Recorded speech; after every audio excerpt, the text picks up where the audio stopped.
Fala rapaziada, tudo certo? Vamos para mais um FAQ aqui do canal. Eu deixei aberto lá para o pessoal perguntar na aba de comunidade, né, fazer as perguntas. Teve bastante pergunta bacana. Então vamos lá responder, né, as questões aí. Como sempre eu não leio antes, então vai ser meio de sopetão aí. Dei uma lida só por cima lá. Então vamos lá. Primeira pergunta aí do Gabriel Taveira. O cara sempre tá conversando com a gente e sempre participando do canal. Marcão, de acordo com a experiência que você vem tendo nos seus testes com essa nova remessa de placas de vídeo, qual a placa de vídeo que você indicaria para Full HD, né? Alto, muito alto, 50 60 FPS. Então, sem focar no Ultra, né? Focar ali no alto, muito alto, que já é mais que o suficiente para você ter uma experiência bacana. E com essa taxa de frames, né? 55, 60 frames ali próximo de 60, você tem uma experiência bem legal.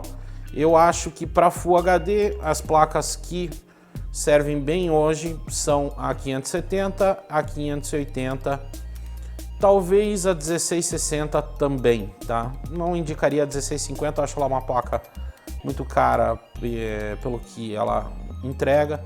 Ela andou baixando de preço, tá ficando um pouco mais interessante, mas eu acho que seriam essas três: 570, 580 e 1660, tá? Para 2.5K, eu já acho que vale a pena uma 2070, que foi descontinuada, mas tem estado com preços bons, tá? A RX 5700 e a RX 5700 XT, tá? Seriam essas três. Talvez a 2060 Super, eu não testei ela, mas pelo que a gente tem visto de testes aí, seria mais ou menos também nessa faixa de performance, né? Aí o problema dela é que ela custa um pouco mais caro. E para 4K, o que daria para indicar seria a 2070 Super, talvez, em relação a preço. A 5700 XT também consegue rodar em 4K, mas ela tem um pouco menos de poder aí, então ela fica um pouquinho atrás. Para 4K, custo-benefício é complicado, né? Então, acho que ficaria entre essas duas aí, a 2070 Super e a RX 5700 XT, tá? Daniel Rossoneri perguntando: bom dia, Marcos, gostaria de uma dica para a troca de processador AMD. Isso aqui é uma coisa que acontece bastante. Uma vez retirei os parafusos do cooler, mas ele simplesmente não quis sair, a pasta térmica grudou, né? Fui tentando puxar com cuidado e o processador veio junto. É complicado. E existe o perigo de entortar pino quando acontece esse tipo de coisa. Tá? Então eu consegui colocar outro processador no lugar, aparentemente o socket não estragou. Beleza. É normal acontecer isso? É normal. No socket da AMD ou M4 é normal. Porque a trava dele é muito fraca. Ela não é uma trava que pressione os pinos. Ela simplesmente está ali para fechar contato, basicamente. Então ela não é uma trava exatamente mecânica, como é, por exemplo, da Intel, onde você tem ali em cima do chip uma parte metálica que prende ele no socket, né? A dica para que não aconteça isso: liga o computador antes, roda um benchmark ou abre um jogo, joga um pouquinho, ou só deixa ele aberto no Windows fazendo alguma coisa, uns 5 minutos, para o processador esquentar. Ele esquentando, a pasta térmica dá uma amolecida e você consegue tirar sem acontecer de grudar o cooler no processador, tá?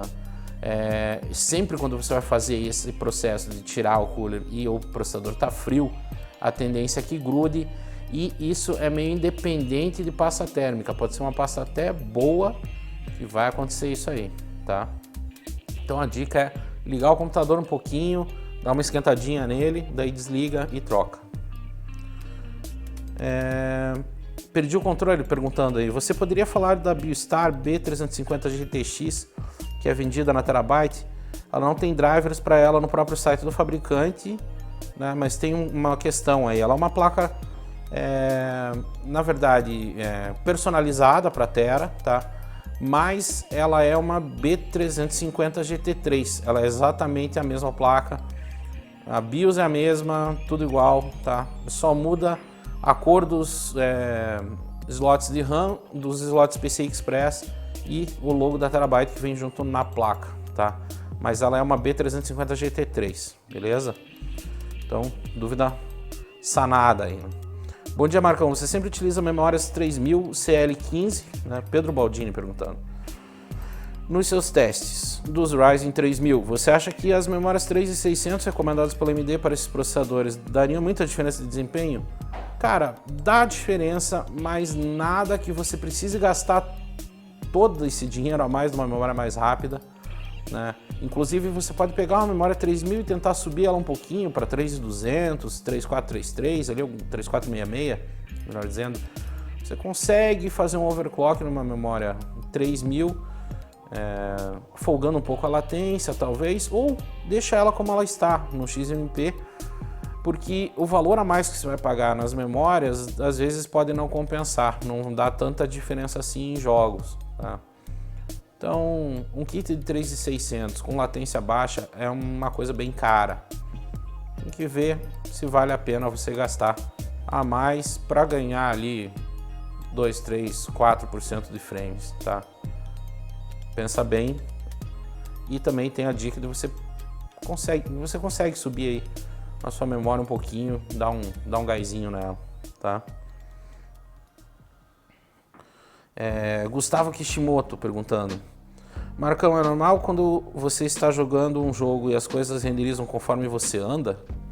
Cara, depende da engine do jogo. Tem jogos que acontece isso, né? Mas é problema mais da engine.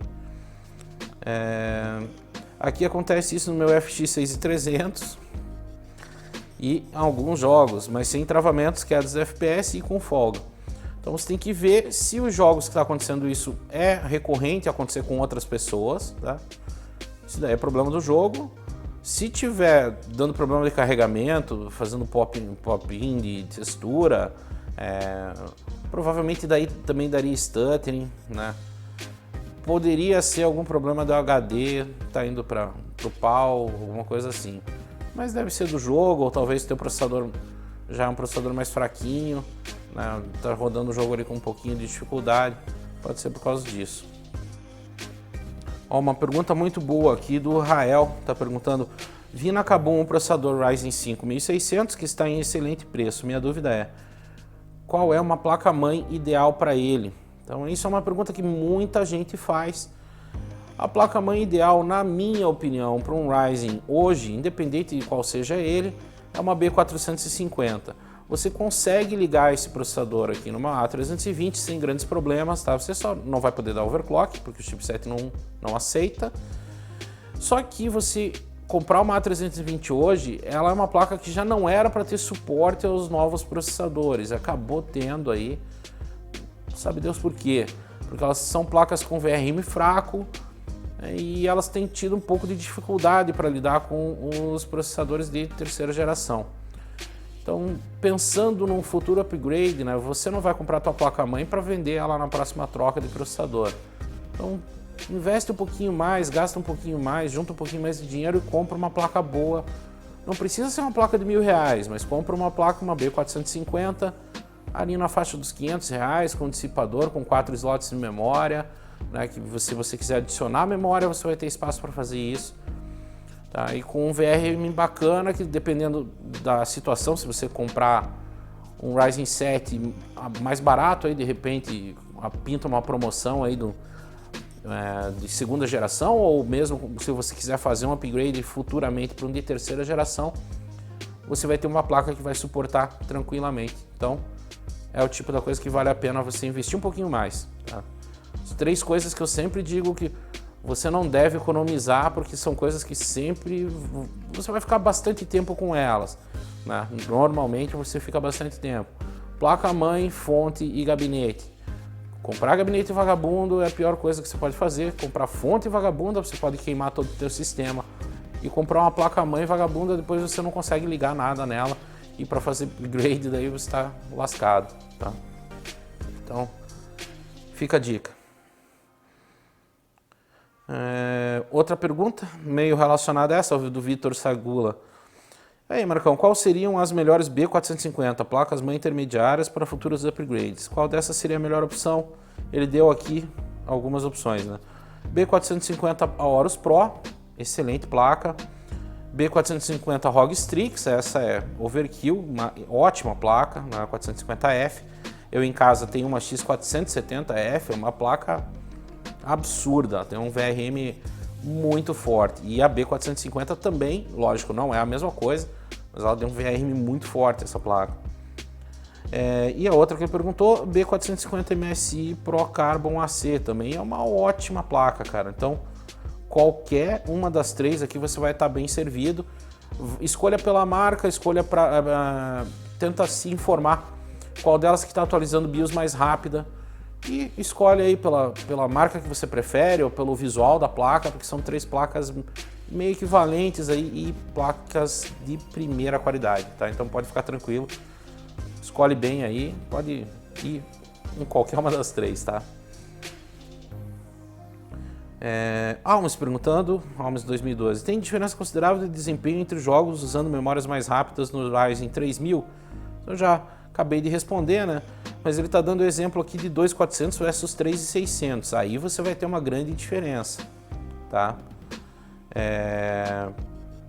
Mas, por exemplo, de 3000 para 3600, ou de 3200 para 3600, ou de 2666 para 3200, então não vão ser grandes diferenças, tá? Lógico, 2400 para 3600 vai dar uma bela diferença de performance, só que também tem a bela diferença de preço, né? Então você tem que levar em consideração isso aí também, tá? Eu acho que memória 3200 elas estão com bom preço, tem estado com bom preço aí e já são suficientes, não precisa ficar nessa neura aí de querer memória 3600, tá bom? Mais uma pergunta do Black Screen. É possível um Ryzen de primeira gen como o 1600 trabalhar com memórias a 4000? Cara, é praticamente, para não dizer que é impossível, tá? Porque o controlador de memória do chip não aguenta essa frequência alta. Eles dificilmente, um Ryzen de primeira geração, você vai conseguir colocar memória acima de 3200, 3466. O limite deles é esse aí, tá? É muito, mas muito difícil de você conseguir subir além disso. Fala, Marcão, bom dia. Minha dúvida é simples, mas acredito que grande parte do pessoal que está à procura do seu primeiro PC se pergunta qual placa de vídeo comprar para rodar jogos Full HD 60 FPS com alta qualidade gráfica. Pergunta do Luiz Cavalcante. Ótima pergunta. Eu hoje compraria a 1660, tá? Eu sei que tem a 570 que está barata, eu sei que tem a 580 que também está barata, mas elas já são placas com uma tecnologia um pouquinho mais antiga, elas consomem um pouco mais, tá? Então, eu acho que para o cara que quer jogar em Full HD 60 alto, ultra, jogos que vão vir aí pelo futuro, né, daqui 2 anos, 3 anos, vai querer jogar Red Dead Redemption, eu acho que você tem que comprar uma 1660, tá?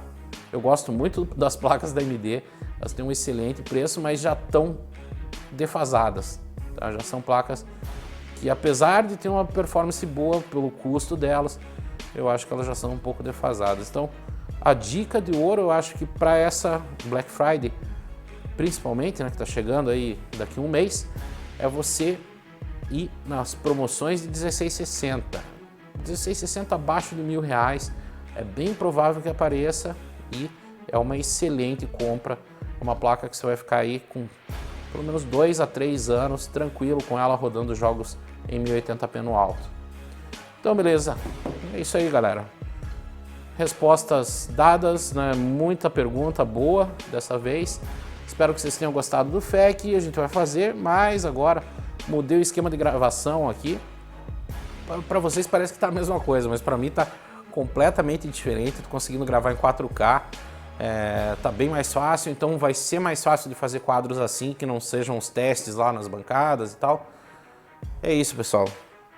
Agradeço a todos que mandaram as perguntas, para quem assistiu também, né? Se você quiser deixar sua pergunta, entre na aba da comunidade, fique de olho lá, né? Se inscreva no canal, para isso você vai receber as notificações e também vai poder perguntar na aba de comunidade, né? Fazendo uma pergunta bacana, eu vou ler e tentar responder da melhor forma possível aqui para vocês, beleza? Grande abraço, rapaziada, muito obrigado e até a próxima.